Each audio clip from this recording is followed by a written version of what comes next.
네, 잔명가지 오늘 처음으로 문을 열 코너는요. 구직자 여러분들의 숨겨진 마음을 설문조사로 알아보는 공감 100% 시간입니다. 네, 오늘은 또 어떤 주제로 구직자들의 마음을 들여다봤을지 궁금한데요. 김효정 캐스터가 준비하셨죠? 네, 오늘 공감 100%의 오늘의 주제는요. 뛰는 구직자 위에 나는 인사 담당자 있다입니다.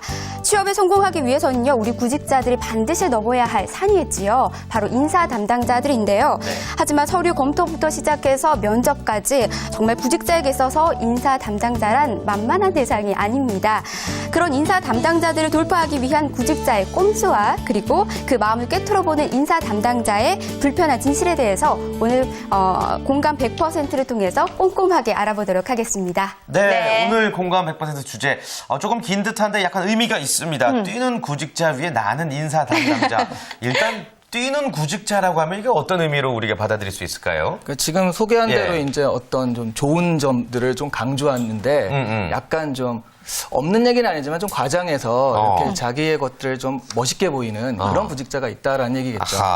그렇군요. 네. 일종의 뭐 스펙이라든지 이런 부분들. 그렇죠. 예. 근데 이제 중요한 건 나는 인사 담당자가 있다. 이게 문제죠. 그러니까 뭔가 좀 과장되고 이런 것들을 인사 담당자가 모르는 게 아니다. 다 보고 있다라는 얘기죠. 그런 의미에서 뛰는 구직자가 이제 나는 굉장히 좀 잘 뛰는 사람이다라고 해도 약간 좀 어리석은 짓이 될 수 있죠. 그렇군요. 네. 오늘 좀 이 양쪽의 시선에서 바라본 재밌는 설문조사 결과가 많이 나올 것 같은데 일단 그 스펙을 허위로 만약에 기재를 한다 쳤을 때 우리가 말하는 뛰는 구직자들 이거 범죄 아닙니까? 범죄라고 하기엔 너무나 범죄 많은 사람들이 좀 같은데요. 범죄 아니에요? 그런 너무나 많은 사람들이 좀 범죄자가 되는 그런 거라서요. 설문조사 결과도 있거든요. 실제로 구직자 10명 중 4명은요. 취업을 위해 거짓말을 할 의향이 있다라고 대답을 했습니다. 구직 기간이 길수록 이런 경향은 굉장히 뚜렷하게 나타나거든요. 아, 그래요? 그럼 좀 더 구체적으로 한번 이야기를 해주실까요? 네, 취업포털 사람인에서 조사한 결과인데요. 구직자 2,803명을 대상으로 과장, 허위, 기재 등 거짓말을 해서라도 취업하겠느냐는 질문에 대해서 전체 42.9%, 거의 반가량이 그렇다라고 대답을 했거든요. 또 준비 기간에 따라 살펴보면요. 1년 이상 준비한 그런 사람은 49.2%, 6개월에서 1년 사이는 44.7%, 6개월 미만은 40.8%인데 중요한 거는 전부 다 40%는 넘고 있다는 얘기죠. 그렇군요. 네. 그만큼 또 이 취업에 대한 간절한 마음 때문이 아닐까 생각이 드는데 거짓말까지 하면서 이렇게 취업하고 싶은 이유가 또 있는지 그런 조사도 있나요? 네, 그건 딸려서 같이 했죠. 하셨군요. 일단 취업이 가장 중요해서라는 그런 대답이 64.3%고요. 역시. 나만 안 하면 손해라서 31.6%. 단점, 약점을 숨기기 위해서 27.6%. 기업도 거짓말을 할 것 같아서 피장파장이다 이런 얘기네요. 합격할 자신이 없어서라는 건데 결국 다 합치면 뭐 그냥 취업을 하고 싶어서라고 정리할 수 있을 것 같아요. 그래요. 아무래도 워낙에 취업하기 어렵다라고 하지만 구직자들 입장에서는 이게 피부에 와 닿기 때문에 어쩔 수 없이 이렇게 거짓말들을 하게 되는 게 아닐까 싶은데요. 아무래도 구직자인 두 분 입장에서는 좀 더 이해가 될 것 같기도 합니다. 영훈 학생 어떤가요? 저는 당연히 이해가 됩니다. 왜냐하면 그 자기소개를 이렇게 쓰다 보면 저도 모르게 이게 과장도 하고 이렇게 저도 모르게 쓰게 되는 경우가 있었습니다. 그렇군요. 그러면 이 이유들 중에서는 어떤 이유 때문에 본인은 거짓말을 했다고 생각을 해요? 우선은 되게 잘 보이고 싶은 마음도 있었고 그리고 이런 결과를 통해서 조금 더 질문을 더 많이 받지 않을까 이런 생각도 하고 있습니다. 자기소개서를 쓸 때 아무래도 질문을 좀 더 유도하기 위해서 이렇게 거짓말이라기보다는 과장을 조금 더 하는 경우들도 있는 것 같습니다. 경순 씨는 어때요? 글쎄요, 저는 아직 자기소개서를 쓸 때 거짓말을 한 적이 한 번도 없거든요. 그렇게 말하면 영훈 학생은 뭐가 되는 건가요? 근데 제 친구 중에 한 명은 거짓말을 쓰고 나서 한 달 동안 자기 것처럼 연습했더니 그 거짓말이 진실처럼 느껴졌다 그러더라고요. 그래서 저도 좀 거짓말 하고 싶은 생각이 드네요. 그렇죠. 그 친구는 그렇게 약간 과장을 해서 취업을 했어요? 네, 취업에 성공을 했어요. 네. 그렇군요. 네. 아무튼 뭐 의외로 많은 분들이 자기소개서에서 조금 과장 내지 일종의 포장이겠죠. 그런 부분들을 많이 또 사용을 하는 것 같은데 실제로 정말 많이 그렇게 자기소개서를 과장해서 씁니까? 네, 아까 그건 의향이 40%가 넘는 건데요. 실제로 조사를 해본 결과 구직자의 26%는 과장, 허위 기재 등 거짓말한 경험이 있다고 답을 했습니다. 그렇다면 실제로 뭐 10명 중에 2-3명 정도는 이제 과장이나 허위 사실에 대해서 기재를 해봤다라는 이야기인데 실제로 그렇다면 어느 부분에 있어서 적용을 시키는지도 궁금한데요. 일단 저는 사실 이 설문조사 26%가 네. 좀 더 많을 것 같아요. 저도 그렇게 생각해요. 이거 자체가 약간 거짓말이 섞여 있지 않나 네. 그런 생각이 그치, 드는데 그치. 예. 왜냐하면 서류 전형을 할 때요. 아무래도 자기소개서에 미화하기 마련이잖아요. 네. 또 지나간 일이 아름다우니까. 그래서 서류 전형 같은 경우가 일단 가장 많았고요. 65.7%로 서류 전형, 자기소개서 같은 거에서 좀 거짓말, 과장을 썼고요. 네. 그다음에 면접 같은 경우 47%. 그 서류 전형은 또 설명을 해야 되는 거니까요. 그다음에 인적성 검사에서 14.3%로 집계됐습니다. 그렇군요. 네. 사실 근데 지금 조사 결과에서 이제 2위로 나온 면접 같은 경우 면접장에서는 우리가 또 거짓말을 꽤 많이 한다라고 이야기를 한번 나눴던 적이 있는 것 같아요. 네, 그렇습니다. 예. 아무래도 질문이 그때그때 오가기 때문에 순간적으로 또 아무래도 자신을 포장하기 그쵸. 위해서 거짓말을 많이 할 수밖에 없을 것 같은데 네. 자, 그래도 가장 많이 답변을 한 부분 같은 경우에는 서류 전형이 차지를 했습니다. 자, 아무래도 서류 전형 같은 경우에는 검증을 할 수가 없는 부분이기 때문에 그렇지 않을까 싶은데 네. 구체적으로 서류 전형에 있어서 어떤 거짓말들을 했을지도 좀 이야기를 나눠볼까요? 예. 네, 서류 전형 자체에 대해서도 그 잡코리아에서 조사한 그 설문조사가 있는데 입사 지원서 내용 과장이라는 주제였거든요. 그래서 일단 62.6% 정도가 그런 경험이 있다라고 답을 했고요. 그 중에서 1위가 이력서 사진을 포토샵으로 좀 꾸민 경우. 52.5%가 그런 걸 대답을 했습니다. 그다음에 2위가 경력기간 연장했다. 네. 그다음에 자기소개서를 좀 꾸몄다. 그다음에 경력상 담당 업무 같은 걸 좀 이렇게 좀 다른 것들로 얘기했다. 경력사항을 추가했다 등이 뒤를 이었죠. 네. 뭐 사실 공감되는 부분도 있는데 저는 개인적으로 가장 공감되는 부분이 바로 1위. 이력서 사진. 사실 네. 저희가 또 잠시 후에 2부에서 만나보겠지만 거기 어때 코너를 통해서 우리 출연자분들의 이력서를 보잖아요. 네. 사진이 완전히 다른 사람인 경우도 맞아요. 있고. 예. 근데 사실 예. 이게 구직자분들뿐만이 아니라 저희 이제 방송하는 분들 사이에서 이 프로필 사진 있잖아요. 프로필 사진 볼 때 보면은 저도 제 프로필 사진을 다른 분들이 보고 이분은 누구시냐며 소개를 네. 해달라고 할 때가 굉장히 많거든요. 저도 뭐 남일 같지가 그렇죠. 않네요. 예, 그래요. 아무래도 아니, 이런 경우들이 다 있을 것 같아요. 예, 네. 이 면접관 입장에서는 이 부분은 좀 사진이 좀 실물과 다른 경우 마이너스입니까? 어떻습니까? 네. 지금 두 분도 말씀하셨듯이 사진과 실물이 다른 경우는 아주 흔하거든요. 저 같은 경우 네이버에 이 시안을 쳐보면 예. 사진이 딱 나오는데 예. 저희가 강의를 갔을 때 학생이 그걸 보고 오는 경우가 많아요. 예. 그래서 첫 번째 질문은 항상 예. 사진과 다르신데요? 이러거든요. 네.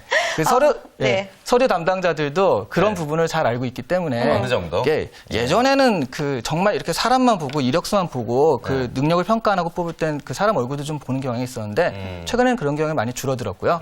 또 이것과 실물은 다를 수 있다라는 전제를 가지고 보기 때문에 그게 좀 애교에 가깝죠, 이런 것들은. 그러면은 구직자 입장에서는요, 못 나온 사진보다는 못 나온 걸 조금 더 포토샵해서 예쁘게 해서 보내는 게 조금 더 유리할까요? 아니면 큰 영향은 없을까요? 뭐 별 영향은 없다고 보는데 네. 자기 마음의 위안과 만족 그런 것들이 더 이왕이면. 크죠. 그래요.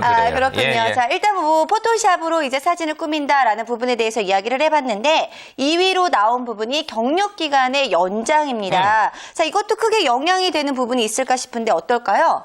이런 부분은요. 네. 일단 신입사원 입장에서는 신입사원 공채라고 한다면 경력 기간이라고 해봤자 뭐 그냥 인턴이라든가 아니면 아르바이트 경력이거든요. 네. 이런 경우는 사실 뭐 그렇게 연봉 산정이나 그런 거에 큰 영향을 안 미치는데 경력사원으로 이직을 할 땐 이건 약간 허위가 되면은 아까 얘기한 좀 거짓이 좀 심한 거거든요. 네. 왜냐하면 그런 경력사항을 보고서 이 사람의 연봉이라든가 협상이 들어가는데 그걸 거짓을 했을 때는 문제가 많아지죠.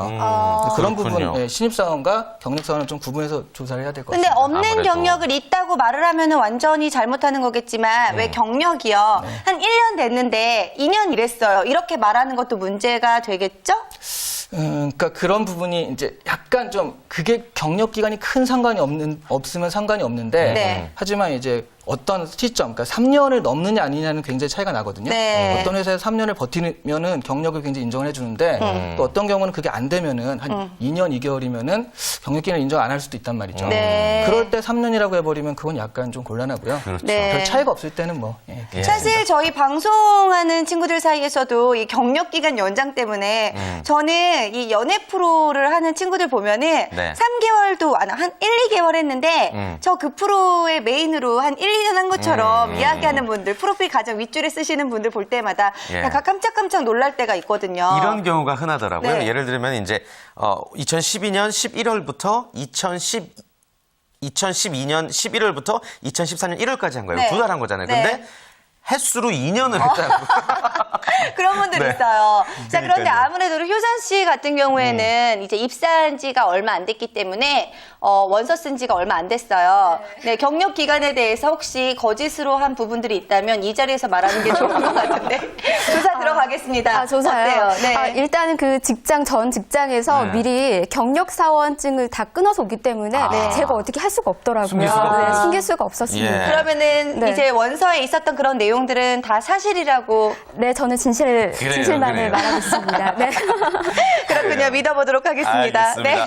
자, 이 자기소개서를 비롯해서 다양한 부분을 좀 많이 과장을 했다라는 설문조사 결과를 봤는데 네. 사실 자기소개서 같은 경우는요, 이제 뭐 3위로 나오긴 했지만 정말 쓸 때 막막해요. 이렇게 포장이라든지 예쁘게 꾸미지 않으면 쉽게 말해서 과장을 하지 않으면 안 될 것 같은 생각이 들거든요. 영훈 학생도 좀 자기소개서 쓸 때 많이 막막했었죠? 네. 예. 특히 이제 질문들이 이렇게 나오면은 어떤 질문에 어떤 경험을 써야지만 어필할 수 있는지 이런 것들이 좀 어려웠고 또 이제 저 같은 경우는 구어체로 좀 많이 써서 그런 걸 좀 지적을 많이 받았어요. 구어체만 예를 들어서 제 말투 그대로 글로 옮겨서 써서 했어요. 했는데요. 네. 이렇게. 그런 것들이 좀 지적사항이었습니다. 쉽지 않죠. 그렇죠. 예. 경순 씨는 어땠어요? 자기소개서? 저는 진짜 말 그대로 자기 소개로 그쳤어요. 그 자기 소개를 한 다음에 그거를 일을 할 때 어떤 걸 할 수 있다 이렇게 일이랑 관련지어서 해야 되는데 그냥 나는 이걸 할 수 있다 이런 식으로만 썼던 것 같아요. 네, 사실 저희가 이 구직자들의 마음을 들여다보게 되면은 이 자기소개서에 대한 이야기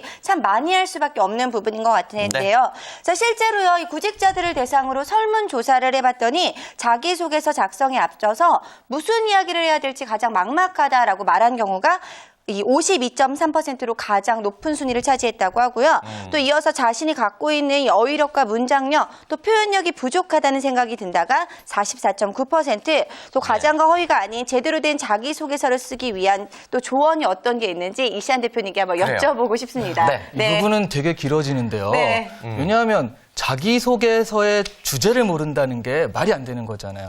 자기소개 주제는 그렇죠. 자기죠. 그쵸. 근데 네. 이게 또 잘못 생각하는 게 자기는 소재예요. 그러면 자기소개 주제는 자기의 장점이라는 거죠. 네. 나는 이런 부분을 잘할 수 있다. 이런 게 장점이 돼야 되는데 이런 주제를 잡기를 어려워한다는 건 내가 나의 장점이 없다, 잘 모르겠다는 뜻이고 그러면 처음 보는 기업에서는 그 장점을 알 수가 없잖아요. 나도 모르는 장점을. 자, 이 뭐 볼펜을 파는데 이 볼펜 왜 사야 됩니까? 라고 했는데 이 볼펜은 이런 것이 좋습니다라고 얘기를 해야 되는데 이 볼펜 왜 사야 됩니까? 글쎄요, 참 말씀드리기가 참 어려운데요. 이런 거나 마찬가지거든요. 네. 예, 그래서 일단 첫 번째로 자기소개 주제를 잡는 거는 자기의 장점을 발견하는 것이기 때문에 자기의 장점을 들여다보는 것이 가장 좋고요. 네. 또 그 구직자들이 어려움을 겪는 건 에피소드가 블링블링해야 된다. 멋진 얘기가 나와야 된다. 뭐 이런 거거든요. 근데 실제로는 그래봤자 그 아까 나는 인사 담당자라고 했죠. 네. 나는 뭐 외국 가서 여행 갔다 오고 그게 굉장히 좋아 보이지만 그 사람들이 보면 다 비슷비슷해요. 그러니까 그런 건 별 차별이 안 되고요. 에피소드는 맞는 에피소드, 딱 맞는 에피소드. 그래서 제가 예를 하나 드리면 옛날에 그러니까 지원을 하는데 서비스직 쪽으로 지원을 하는데 예. 네. 정말 아무것도 안 했더라고요. 학교와 집 밖에 왔다 갔다 하지 않았어요. 근데 학점도 나빠요. 네. 뭐 어떻게 된 거야? 그랬더니 그 연애를 주로 했대요. 그래서 뭐 별 에피소드가 없어서 그러면 뭐 그 찾아보니까 딱 한 3개월 정도 빵집에서 알바를 했어요. 그래서 그걸 갖고 쓰자. 네. 서비스직이잖아요. 그래서 그 진상 손님이 찾아온 거 있죠. 뭐 그런 얘기들. 뭐 빵 한 달 전에 샀는데 딱딱해져서 바꾸러 왔어요. 뭐 이런 사람들 있잖아요. 뭐 그런 진상 손님들을 내가 이렇게 잘 얘기를 들어주고 이렇게 했더니 그 손님이 오히려 미안하다고 갔다. 예. 그래서 서비스직이란 이런 거라고 생각하고 이런 마음을 가지게 되고 지원하게 되었다. 네. 라고 한다면 외국에서 언어 연수 갔다 온 것보다 서비스직이 더 맞거든요. 네. 이렇게 주제와 자신의 그 에피소드를 매칭하는 게 훨씬 더 중요하다고 근데 봅니다. 그런 그렇군요. 에피소드가 본인들이 없다고 생각하는 경우들이 가장 문제가 되는 것 같은데 네. 찾아보면 다 있겠죠? 그리고 아주 소소한 에피소드. 제가 아는 어떤 친구는 아버지와 등산을 갔다가 길을 잃을 뻔한 얘기를 썼거든요. 예, 됐어요. 예, 아버지가 가가지고 야, 울지 마라. 호랑이에 물려가도 뭐 정신만 차리면 산다. 이렇게 얘기를 했대요. 뻥이죠. 애가 놀고 있는데 아빠가 왜 이럴 아빠는 거잖아요. 놀라셨겠죠. 네. 그럼에도 불구하고 이런 소소한 에피소드가 되게 진실처럼 느껴진다는 거거든요. 아, 그렇군요. 그렇습니다. 어떤 무언가를 과장이나 허위로 만들려고 한다기보다는 우리 서희 씨 말씀대로 찾아보면 다 있다라는 생각을 가지고 작성을 하면 또 아주 진솔한 멋진 자기소개서가 될 것 같습니다. 네. 자, 그렇다면요. 뛰는 구직자 위에 나는 인사 담당자라고 했는데 네. 인사 담당자들의 시선을 지금부터 한번 살펴보도록 하겠습니다. 네. 이렇게 허위, 과장하는 구직자들을 잘 파악을 하고 있습니까? 제대로 파악이 가능합니까? 네, 어떻습니까? 어느 정도일지 뭐 조사 결과가 있다고 하죠. 이것도 마찬가지로 취업부터 사람인에서 조사를 했는데요. 64%인 그 266명 중에 64%가 허위 과장 서류를 받아본 적이 있다라고 답을 했고요. 네. 그리고 그중에 70% 정도는 허위 기재를 직접 적발한 적이 있다라고 답을 했습니다. 그 적발된 부분이 구직자들이 이 양심껏 조사에 응했던 그 부분과 일치하나요? 네, 일단 허위 예. 기재는 객관적인 기록이 남아 있어서 다른 것보다는 이력서라든가 그런 것보다는 자기소개서, 자기가 좀 쓰는 것들이 더 2배가량 많이 허위 기재가 발견이 됐거든요. 네. 일단 첫 번째가 경력사항 기간이 52.6%가 되고요. 네. 2위가 이전 직장 연봉, 그다음에 성격 장단점, 4위가 지원 동기, 5위가 입사 후 포부였습니다. 또 아르바이트를 했다거나 뭐 사무자도 오해 능력이 있다거나 특히 외국어 능력 같은 것들도 이제 소수 의견이 있었습니다. 저는요, 이 연봉에 대해서 약간 에피소드가 있는데, 네. 제가 아는 어떤 이제 분은요, 이제 전에 다른 방송국에서 얼마를 받았다 이 부분에 대해서 거짓말을 했더라고요. 높게. 네, 높게. 얼마를 받았었다. 근데 제가 여기서는 뭐 이 정도에 할게요. 이렇게 이야기를 했는데, 아시는 분들이 다 있잖아요. 다 근데 알죠. 알아봤더니 이제 그 파우처에 대해서 거짓말을 한 부분이 드러났기 때문에 굉장히 곤란했던 적이 있었거든요. 근데 아무래도 방송 같은 경우에는 이제 아무래도 네트워크가 좀 작다 보니까 그 안에서 네. 알아내는 경우들이 좀 있을 것 같은데 인사 담당자들 어떻게 신기하게 이런 것들을 다 알아낼까도 좀 이 궁금한데. 성격 장단점은 또 어떻게 하는지 네. 신기해요. 네. 일단 이걸 하기 전에 좀 먼저 말씀드릴 게 네. 아까 구직자들이 가장 허위를 하는 건 사진이었잖아요. 예, 예. 근데 지금 보면 사진 하나도 그 10%도 안 되잖아요. 네. 네, 한마디로 사진은 구직자들의 그런 거지 인사 담당자는 그걸 뭐 포토샵했다고 뭐라고 하진 않습니다. 중요치 않게 네, 생각하는 중요하지 않은 네, 부분이었네요. 그런 점은 마음을 놓으셔도 되고요. 네. 네, 이 지금 말씀드린 거, 그 질문 주신 걸 말씀드리자면, 일단 첫 번째는 유도신문. 유도신문을 통해서 그 기재한 것의 허위를 찾아내는 경우가 있거든요. 네. 그 다음에 지금 서희 씨가 유도신문. 말씀하신 관계자 확인. 뒷조사. 그래요. 네, 전화 한번 해보니까 아니더라. 알려면 이런 다 거고요. 알 수 있잖아요, 이런 그렇죠. 거. 네. 또 현장에서 직접 증명을 요구하는 경우도 있고요. 네. 또 서류를 검증해가지고 하는 경우도 있습니다. 와, 그렇군요. 현장에서 직접 증명 요구 이런 거는 앞에서 하기 때문에 굉장히 난감한 경우들이 그래요. 나올 수도 있겠네요. 사실 네. 뭐 이런 비유가 맞을런지 모르겠지만 유치원생들이나 초등학생들이 거짓말하는 거 엄마들은 다 알잖아요. 알죠. 그런 것처럼 인사 담당자들도 자신들만의 노하우가 분명히 있을 텐데 네. 뭐 인사 담당자의 입장이 되실 수도 있잖아요, 대표님이. 네. 좀 어떤 유도신문을 많이 하시는지 그리고 구직자 입장에서 이런 것들은 이제 유도신문이다. 좀 팁을 전해주시겠어요? 유도신문이라기보다는 사실 이거 유도신문이라고 하기보다는 되게 꼬치꼬치 질문이거든요. 꼬치꼬치. 네. 어떤 분이 이제 나는 축제 때 기획을 해가지고 이렇게 성공시킨 적이 있다라고 좀 멋있게 썼어요. 네. 근데 보니까 그런 성격이 아니에요. 되게 막 이렇게 좀 그러니까 좀 이상하잖아요. 그럴 때 들어가는 질문은요. 축제 며칠부터 며칠까지였죠? 날씨는 어땠죠? 섭외 가수는 어땠죠?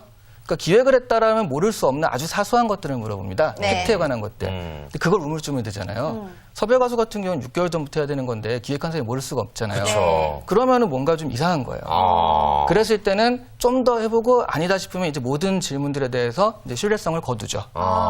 네. 그래서 좀 근데 기획을 했는데 시간이 너무 오래 지나서 잊어버렸을 수도 있잖아요. 그게 하나만은 아니거든요. 그러니까 계속 물어봐서 네. 기회를 주는 건데 그 되게 구직자는 생각지도 못한. 그러니까 예전에 제가 이제 그 모의 면접을 하는데 사진이 취미라고 그러더라고요. 네. 학생이. 그래서 저도 사진이 취미라서 갑자기 제가 한 질문이 기종이 뭐예요? 기본적이죠. 네. 네. 그러면 사실 DSLR이 그 유명한 이거나 이게 나와야 되는데, 예. 그 되게 똑딱이 카메라라고 하죠. 상표를 얘기하는 그런데 똑딱이 카메라라는 거죠.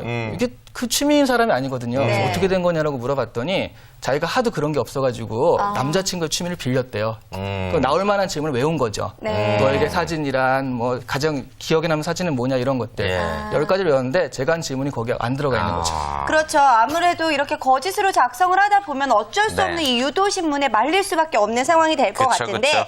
자, 그런데요. 사실 구직자들 입장에서는 내세울 게 너무 없는 상황에서 어쩔 수 없이 이렇게 허위나 네. 과장을 할 수밖에 없는 경우들도 있을 것 같거든요. 이렇게 유도신문을 하다 걸렸을 때, 적발이 됐을 때는 어떤 태도를 취해야 될지 이것도 알려주셔야 될 것 같아요. 네. 사과해야 돼. 끝까지 맞다고 우겨야 되는 거 아닌가요? 아, 네. 큰일 납니다. 아까도 큰일 얘기했듯이 나요. 네. 뛰는 구직자 위에 나는 인사 담당자니까 다 네. 알거든요. 뭐 다 전화해보고 연봉 얼마라던데 하고 다 알고서 네. 연봉 얼마에 물어봤더니 이제 그렇게 하면 안 되는 거잖아요. 네. 그러니까 일단 걸렸다 싶으시면 죄송합니다. 너무나 들어오고 싶은 마음에 좀 과장을 했지만 차라리. 제가 네. 경력이 없어서 이 부분은 과장했지만 나머지는 정말 제가 제 명예를 걸고 진실이라는 걸 보장드립니다라는 식으로 아. 최대한 좀 납작 엎드리는 게 방법이죠. 납작 그렇군요. 엎드린다. 네. 자, 그렇다면요. 이 허위 기재한 구직자를 적발을 했어요, 담당자가. 어떤 조치를 취합니까? 탈락이죠. 탈락이에요? 네. 네. 슈퍼세이브도 없는 탈락입니다. 슈퍼세이브도 없어요. 예, 26.9%가 무조건 탈락. 네. 그다음에 그래도 얘가 이것만 그렇지 다른 능력이나 조건에 따라 유보한다. 또 거짓말 수에 따라 유보한다. 네. 또 채용평가에서 감점 처리한다는데 사실 감점 처리 펴놓고는 좀 약간 유보라서 그렇지 탈락을 염두에 두고 한다는 얘기거든요. 그냥 넘어간다는 대답은 6.7%밖에 안 됐습니다. 어떠한 네. 조치를 취하군요. 네. 예, 그렇습니다. 뭐 탈락한다. 사실 잘 보이고 정말 합격하기 위해서 이렇게 허위나 과장을 했다 하더라도 탈락되는 경우들이 거의 대부분이기 때문에 네. 아무래도 구직자 입장에서는 이런 점들은 좀 피해야 되지 않을까 싶습니다. 자, 그렇습니다. 뛰는 구직자 위에 나는 인사 담당자 있다. 저희가 오늘 많은 것들을 생각하게 하는 시간이었던 것 같아요. 그렇습니다. 네. 대표님 마지막으로 우리 구직자 여러분들에게 도움될 만한 조언 한 말씀 부탁드릴게요. 구직자들이 과장을 하는 가장 큰 이유는 블링블링하게 보이고 싶어서 멋있는 걸 하고 싶어서인데요. 사실은 적합한 게 중요한 거거든요. 그 영어도 보니까 이상형이 미스터 라이트더라고요. 딱 맞는 사람이 중요한 거지 멋진 사람이 중요한 게 아니거든요. 예. 그러니까 자신의 그 경력이나 이런 것들을 과장하려고 하지 말고 직무에 딱 맞는 걸 찾아서 그냥 소소한 거라도 어필하는 것이 좋겠다는 것입니다. 네, 그렇군요. 알겠습니다. 네. 우리가 화장을 한다고 흉보진 않잖아요. 그러나 실제와 너무 다른 화장을 변장 수준의 화장을 하면 흉을 보게 마련이잖아요. 저 보실 거예요? 아니, 유성 씨는 왜? 예. 네. 아무튼 자기소개서도 그 정도 수준에서 뭐 과장이나 허위를 하는 게 좋지 않을까라는 생각 개인적으로 해봤습니다. 네. 자, 벌써 1부 마칠 시간이네요. 네, 잠시 후 2부에서 더욱더 다양한 소식들 준비하도록 할 텐데요. 먼저 저희 뉴페이스죠. 김효성 캐스터가 준비한 취업 정보백서 이어지고요. 네, 또 거기 어때 코너를 통해서 한국환경교육협회 인턴기 생생하게 전해드리겠습니다. 멀리 가지 마시고요. 채널 고정.